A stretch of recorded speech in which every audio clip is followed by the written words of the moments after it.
Bonjour à tous et bienvenue dans News Conso, l'émission de toutes les tendances. Et aujourd'hui, on va parler de soft skills avec notre invitée Anna Martineau. Bonjour. Bonjour Caroline. Vous êtes présidente de My Learning Store, qui est une organisation de formation qui propose des solutions sur mesure. Alors, vous avez démarré dans le monde de la formation il y a 15 ans à peu près, hein, c'est ça? C'est ça, oui. Et en 2021, vous avez monté votre société. Oui. Alors, est-ce que vous pouvez déjà nous la présenter? Oui, alors My Learning Store, j'ai l'habitude de dire, c'est un peu comme un grand magasin du développement de compétences. Quand vous rentrez dans un grand magasin, il y a différents étages dédiés, chacun, voilà, on connaît bien les magasins. Un type de produit. Là, c'est un peu pareil. Et parmi toutes les actions en fait qu'on propose aux entreprises, il y a quelques valeurs ajoutées, on va dire, qui sont vraiment appréciées par nos clients. La première, c'est, vous l'avez mentionné, le sur-mesure. Donc, on fait vraiment de la formation en vrai sur-mesure. Et ça veut dire quoi? Ça veut dire que, contrairement peut-être à d'autres organismes qui disent qu'ils font du sur-mesure, parce que tout le monde le dit. Oui, c'est un peu le mot à la mode. On pourrait un peu vous le reprocher, se dire oui, bon, allez, c'est bon, on connaît, quoi. C'est vrai. Mais c'est vrai que moi, je vais vraiment passer beaucoup de temps à m'imprégner du contexte des clients et des participants qui sont en salle, parce qu'il y a toujours une grosse différence entre ce qu'un DRH va vous dire ou ce qu'un manager va vous dire sur un contexte et la vie du quotidien des personnes qui après seront en salle. Donc là, par exemple, il y a quelques temps, ça m'est arrivé de faire une journée d'immersion sur une plateforme logistique dans un entrepôt pour comprendre les métiers, parce donc vous êtes allé sur le terrain pour justement les rencontrer. Voilà, les rencontrer, voir comment ils bossent, ce qui est compliqué pour eux en termes de management des équipes sur le terrain. Et ça va me permettre de construire des formations vraiment hyper adaptées au métier et au contexte de ces personnes-là dans cette boîte-là, et ce sera pas la même chose si je dois former des équipes de CNews par exemple. Et bien du coup, ce serait pas du tout le même contexte, même si le sujet pourrait être identique. Mais c'est rare justement d'aller sur le terrain dans les sociétés de formation. On n'a jamais vu ça. Généralement, ça se fait toujours un peu en retrait. Et vous allez vraiment au contact des gens. Ça, c'est bien. Oui, c'est vraiment ce que nos clients apprécient en fait, et c'est certainement pour ça qu'ils continuent à travailler avec nous. En général, quand on connaît pas une entreprise, on se pose des questions, ce qui est logique, mais quand on goûte à My Learning Store, en général, on reste fidèle à My Learning Store. Alors, parlez-moi des différents étages. Alors, on a justement ces 3 étages dans ce magasin, ça nous intéresse. Alors, au premier étage, qu'est-ce qu'on a? Alors, au premier étage, on va avoir le design pédagogique, c'est-à-dire la construction de parcours de formation.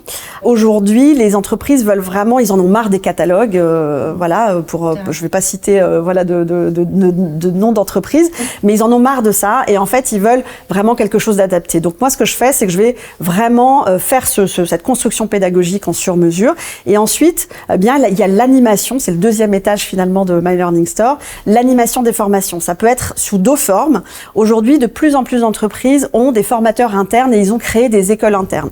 Donc dans ces cas-là, moi, je vais créer le parcours pour la société, pour l'entreprise cliente. Vous allez former leurs formateurs. Et ensuite, je forme leurs formateurs à l'animation de ces formations. D'accord. Ensuite, il y a aussi d'autres clients qui ont pas forcément de formateurs internes, et surtout ils ont d'autres types de demandes, et puis ça demande un déploiement plus important. Et dans ce cas-là, on anime nous chez My Learning Store avec notre pool de 18 formateurs aujourd'hui. D'accord. Et dans ce cas-là, on se déplace. Moi j'ai des clients sur toute la France, sur la Suisse, sur le Luxembourg, et du coup les formateurs tous les jours sont à droite à gauche dans les différents endroits pour animer les formations chez nos clients. Et alors au 3e étage, là on a le podcast. Exactement, on a aussi le podcast, parce que c'est vrai que nos clients nous challengent vraiment pour innover en permanence. Aujourd'hui, c'est vraiment important de susciter l'envie aussi des participants, de les motiver à venir en formation, de les motiver à développer des compétences. Ma dernière innovation, c'est ce podcast qui sort dans le 30 mars. D'accord. Et qui sera destiné, ce podcast, à tout un chacun qui a envie de développer ses compétences, d'apprendre en permanence et de devenir une meilleure version de soi-même, quelque part, j'allais dire. Ça va être des managers, ça va être des commerciaux, une assistante de direction, peut-être vous aussi, Caroline. Bien sûr. Et du coup, ce podcast, il sera disponible à partir du 30 mars sur les plateformes habituelles d'écoute. Très bien. Je vous invite c'est innovant, ça, pour le coup. C'est pas commun. C'est une belle initiative. Oui, en fait, vous vous adaptez aller très vite. Alors justement, il y a quelque chose qui est très à la mode, on entend tout le temps parler, c'est les soft skills. Alors ça, tout le monde en parle, hein, c'est un peu l'opposition aux hard skills. Et alors expliquez-nous déjà un peu ce que c'est et comment vous vous adaptez à ça. Alors ce que c'est, il y a différentes définition, mais pour moi, c'est ma manière, c'est des compétences dites douces, mais c'est finalement comment est-ce que j'arrive à entrer en relation avec des personnes et à adapter ma propre personnalité, ma propre manière de faire au contexte finalement qui sont toujours différents et qui évoluent en permanence.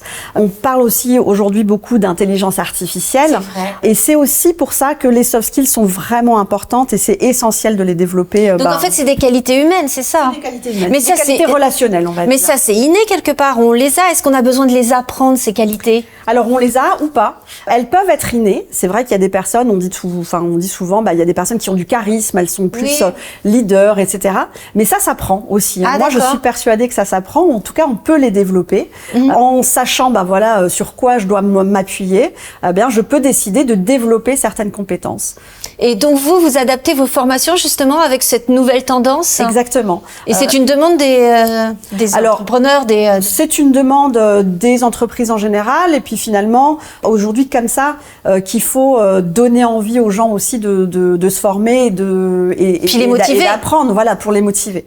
Donc on va travailler par exemple sur l'agilité, on va travailler sur le leadership, sur l'intelligence émotionnelle. Aujourd'hui l'intelligence émotionnelle, on en parle beaucoup de ça. Voilà, et c'est une des clés, vraiment un levier extraordinaire pour manager des gens aujourd'hui dans les entreprises qui ont qui ont plus du tout les mêmes attentes qu'avant. On a complètement changé d'air en fait. Avant, on manageait, on dirigeait des équipes en termes de management. Aujourd'hui, on peut plus diriger des équipes. On peut plus déléguer, contrôler à l'ancienne, comme on dirait. Les gens ont besoin aujourd'hui de rapports plus collaboratifs. Ils ont besoin de faire partie de quelque chose. Ils ont besoin qu'on les. Est-ce que le confinement a créé ça justement? Parce que depuis le confinement, c'est vrai qu'on a pris nos distances. Il y a moins de réunions, il y a moins de tout ça. Et c'est là où ça s'est développé en fait. En fait, je pense que le confinement a permis qu'on se rende compte de ça. Peut-être ça existait avant, mais aujourd'hui, c'est évident qu'on peut plus traiter les gens comme on les traitait avant. Ils se laissent plus faire. On va dire que c'est un petit peu ça. Et ça fait partie des enjeux des entreprises aujourd'hui. Un des grands enjeux de toutes les entreprises, c'est d'attirer des talents, l'attractivité et de fidéliser les équipes, parce qu'il y a des niveaux de turnover aujourd'hui qui sont juste incroyables. C'est ça, on le voit sur le marché du travail. Les gens changent de travail assez régulièrement, font des reconversions aussi régulières. Et là, vous êtes là, vous, pour aider les entreprises avec des formations par rapport justement à leurs salariés, les motiver, leur donner envie et leur trouver les bons soft skills. Exactement. Voilà. Merci beaucoup, Anna, de tout cet enseignement. Merci. Et on a envie justement d'être formé par vous et d'apprendre plein de choses. Alors, je rappelle votre site, c'est mylearningstore.co. Tout à fait. .co. Oui. Voilà. Et vous avez toutes les infos. Alors, si vous êtes entrepreneur ou formateur, c'est le moment de vous connecter. Merci beaucoup. Merci à vous. Et puis, nous, on se retrouve très vite pour une prochaine émission sur News Conso.